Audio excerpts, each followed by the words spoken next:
possible. Okay? So, without further ado, I'm going to introduce you to Rachel Ryan, who is in our legal department within MISC. And MISC stands for Membership Information and Support Centre. Okay? So, Rachel, I'll leave it to you. So, as Peter said, we have a Membership Information and Support Centre within our union. It was set up in 2010 when our union was structured, and the thinking behind this centre supports members in relation to their individual issues.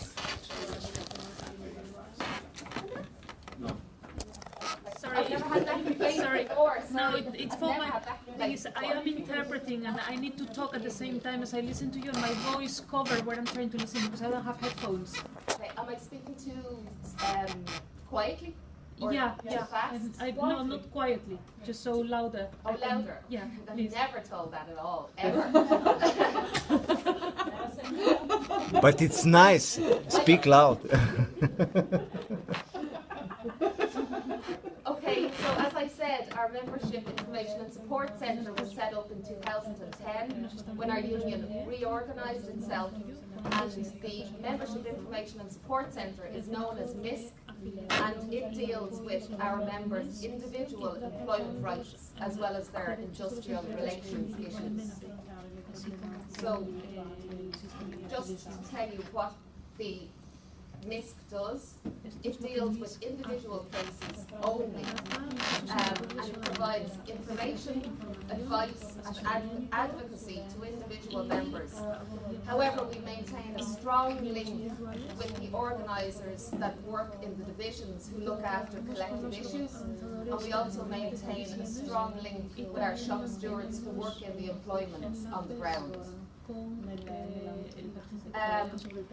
I was asked to put some figures in relation to our membership on migrant workers, and from the information I've gotten, we have approximately 12,000, 14,000 migrant workers in membership within SIPTU. So the MISC is structured in the following way. The head of staff of MISC is actually the head of the legal rights unit as well. We also have an organiser over the membership centre itself. And the MISC has 23 advocates throughout the country dealing with all the individual rights of our members. We currently have a staff as well of 13 information assistants.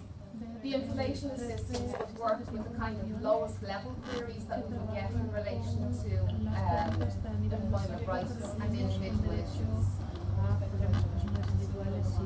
So the function of MISC is to provide information directly to all members. So all members can contact the centre directly and receive whatever kind of employment rights information that they need. We also provide advice. This is done through our advocates in the MISC as well as through shop stewards. And we provide representation at third parties as well. We also deal with industrial relations issues. So we deal with employment rights which are based in statute, and then we would also deal with grievances in relation to perhaps bullying or harassment, or if there were claims in employment that didn't relate strictly to employment rights, we would deal with those issues as well. So the employment law issues that we see most commonly arising from migrant workers include payment of wages and terms of employment.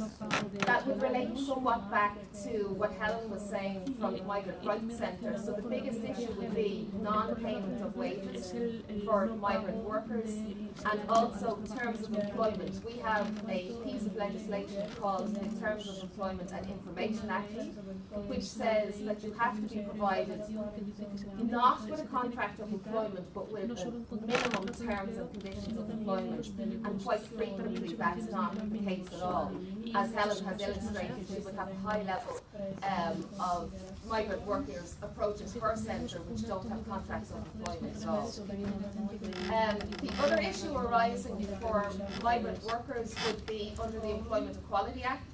So we have 9 grounds under our Employment Equality Act, and the second highest breach that we would see under that piece of legislation would be in relation to the race ground, that you cannot be discriminated upon because of your race. So that would be not just in our experience here in SIPTU, but the Equality Authority would have released figures to say that race is the second highest ground for which they see breach under that legislation. So, as I said, the MISC and the advocates who also work with the representative, i.e. the shop steward, they will progress issues from within the employment through to third parties, so where there will be a hearing.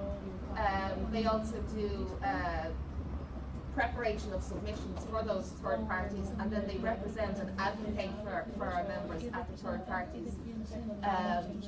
The third party structure here that deals with employment rights in Ireland is actually restructuring itself, and so our restructuring within the union was quite timely. We do still have a reporting structure to our divisions, and our divisions deal with the collective issues. But we've a keen awareness that we can't separate out individual issues from collective issues. And you will see later on in the presentation that all of the referral in relation to our individual members' issues come from the divisions on the basis that they can't be resolved locally and need to be progressed further. But they all come from the divisions, so there's still a cohesion between the collective good and the individual rights of our members as well. Okay, this presentation was for a different forum, but I suppose we've seen the need to advance ourselves in terms of how we actually do our business, and we have set up particular technologies within our centre in order to be able to access and retrieve files and store files on a confidential basis in relation to our members, but also so we can do case handling and tracking, and we have a special local telephone number for our members to be able to access us. And the single point of entry here refers to the divisions that deal with collective issues, referring members' individual issues into the centre. The MISC would also have the support of the Legal Rights Unit, which is where I work. There's myself and my boss who mainly deals with collective issues, and my role would be to advise advocates in the list who are taking cases to third parties in relation to case law.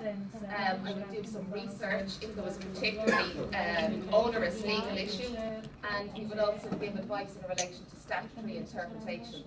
The Legal Rights Unit only advises the advocates in the centre, they don't provide that advice directly to the members. So, as I said earlier on, because we are very conscious of the need to maintain the link between collective issues in our union and also individual issues, we do have a dedicated number where members can contact us directly. But we also have a system whereby the local representative, the shop steward, can refer an individual in. All of the calls are recorded and verified that come into us, and the nature of the query is also represented on the system, so we can track the kind of issues that are arising for our members. And as I said earlier, some of the more, I suppose, low-level queries that we get are handled by our information assistants who are based in the centre.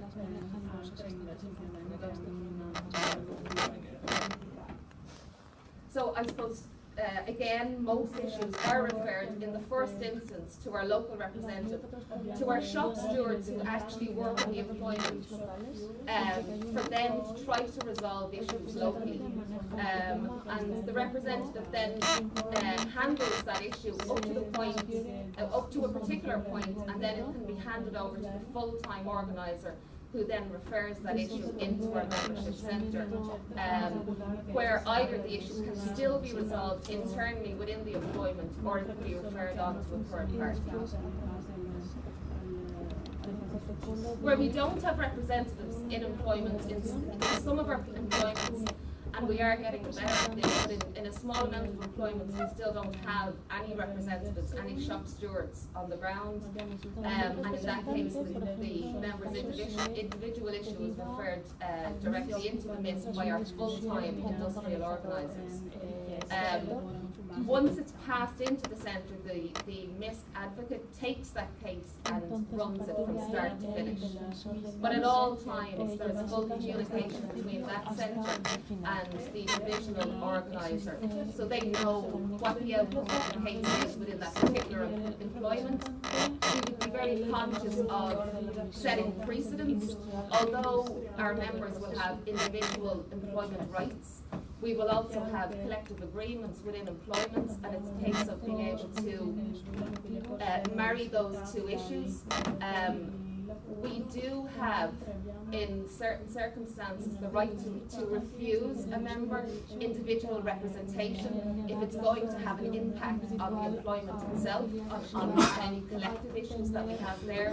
It doesn't arise that often, but that is the main reason why the divisions where the collective are refer the issues into us. So they give approval for those cases to be referred into the centre.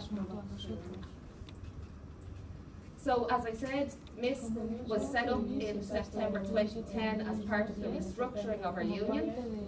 We have regular reviews and updates and try to keep track of developments. One of the issues that is arising is that our multilingual capacity is now going to be addressed. We don't have many non-English speaking advocates within the centre, but that's an area that's now going to be addressed as part of the most recent review of the MISC.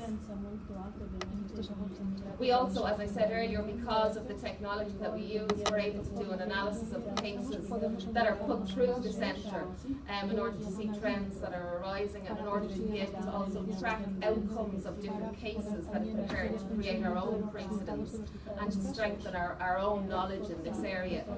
I suppose another development within the MISC is that a lot of our advocates are now actually undergoing legal training themselves, because SIPTU would be the biggest user of the third-party forum to look after employment rights in Ireland. We would have more advocates as well as industrial organisers that would use the third-party forums than solicitors or barristers or any other legal firm. There's a keen awareness to keep up with training and to have some legal knowledge in relation to this.